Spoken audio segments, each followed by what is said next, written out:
Have you ever experienced a feeling of intense shame or rejection? My name's Lisa Cerise, and today I'm going to talk about a thing called rejection sensitivity dysphoria or rejection sensitivity.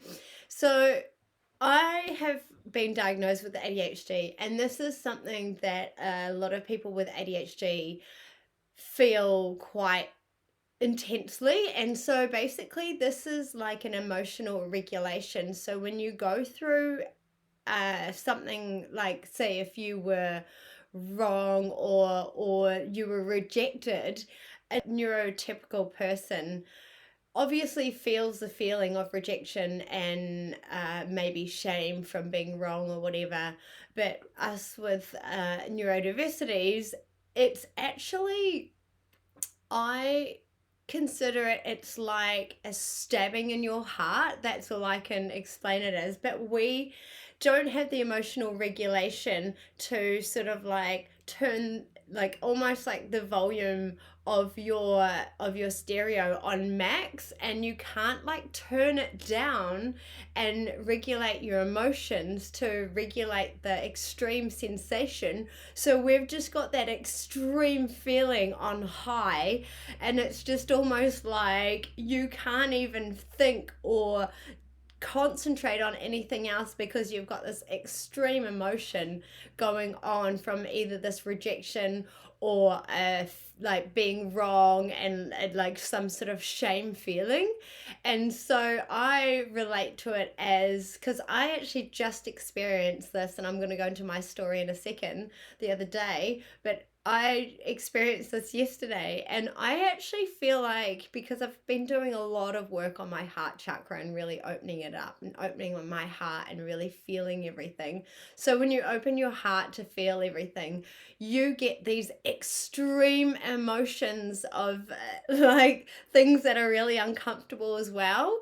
And so it honestly just felt like someone had got a dagger and stabbed my heart, and I couldn't think or focus.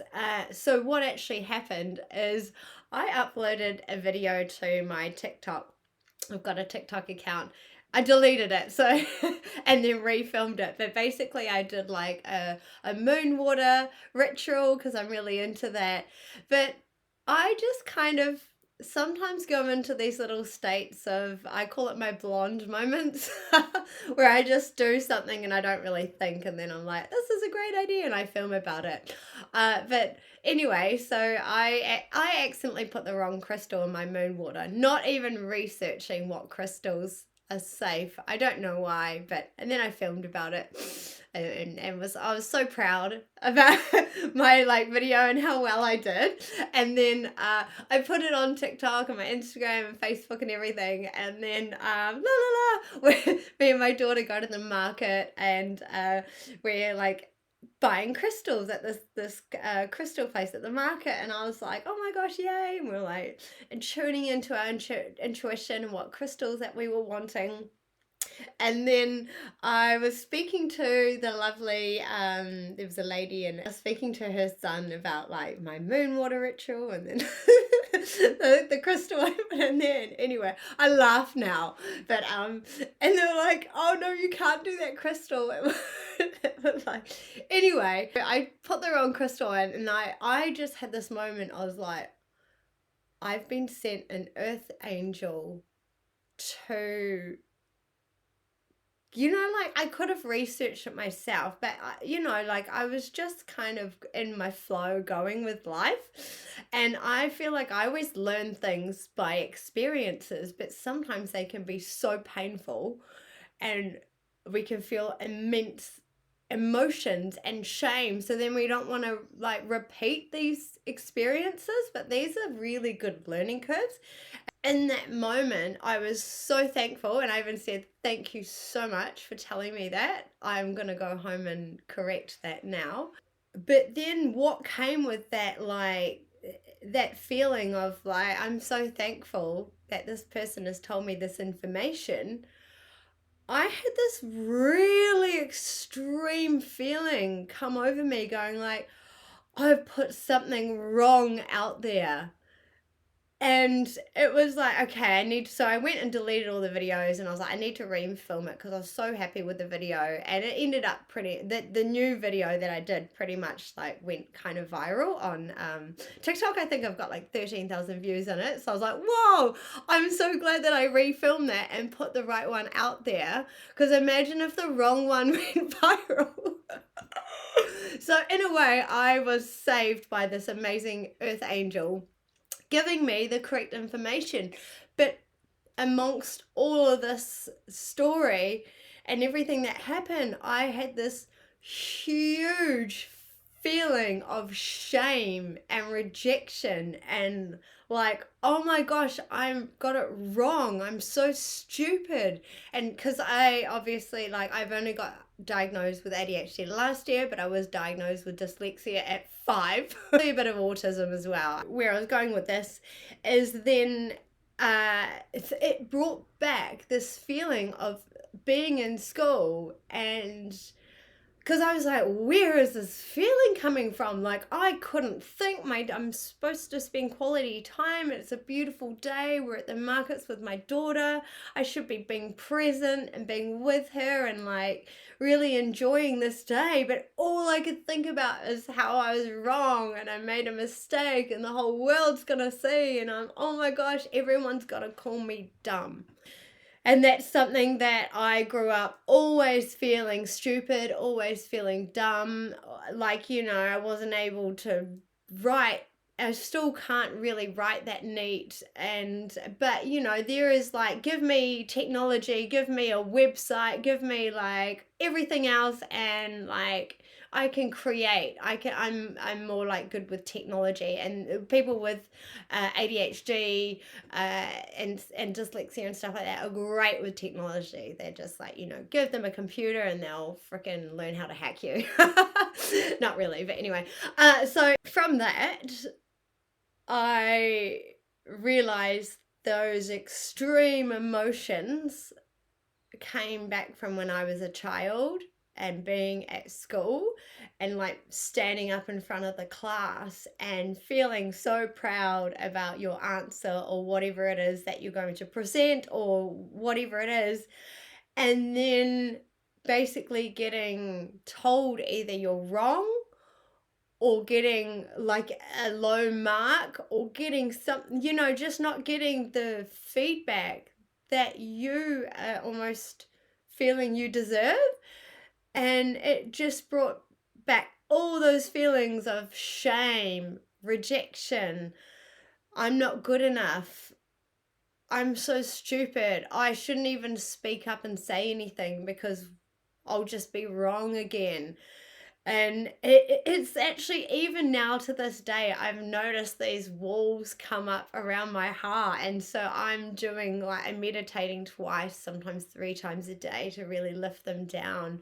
But I can feel them up there. And I almost relate to it as like your first love, and you just go all in with all your heart, and then you get broken and you just feel this immense pain and like you've been stabbed in the heart. And then so you like put these walls up and you're like, I don't even want to feel that pain again. So I'm going to be a perfectionist. I'm going to make sure everything's correct.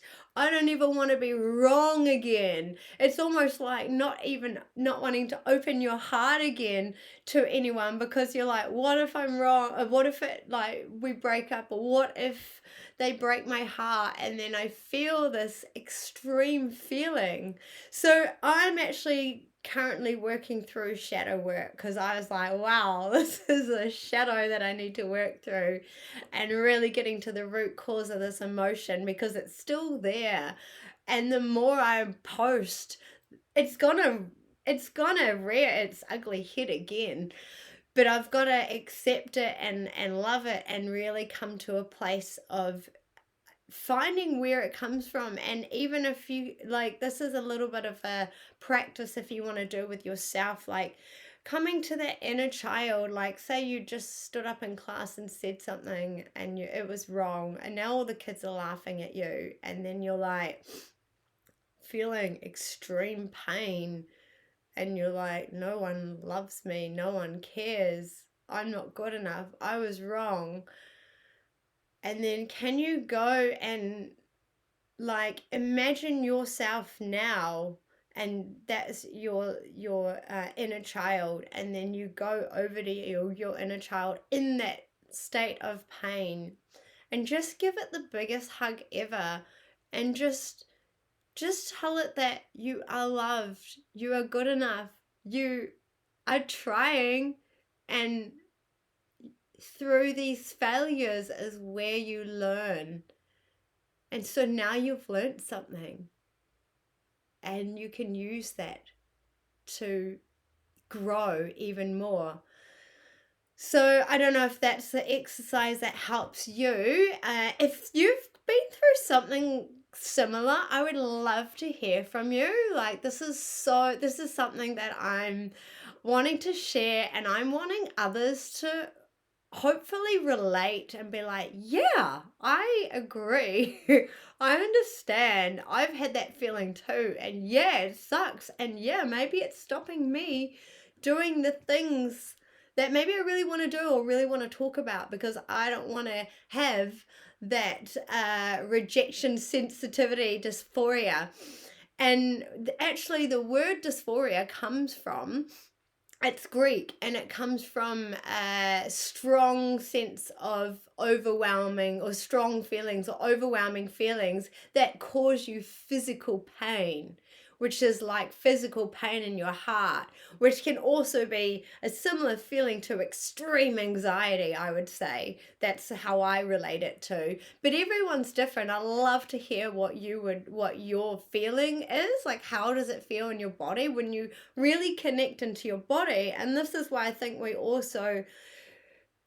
go to like binge eating, because it's like, I don't want to feel that, I want to feel good, so I'm just going to eat all this stuff, or like drinking or other things. I just used to like do the most silliest things, which I look back and I laugh. And like, be completely not in your body, completely unconscious and drunk or whatever, and doing things that you're not even aware of. And then the next day, it's like that feeling comes back, and it's like, I don't want to feel that feeling anymore, so I'm just going to keep drinking because that feeling's not nice. So, yeah, I don't know if that's a relatable story as well. If you are struggling with anything, please reach out. This is stuff that I really love to help people with.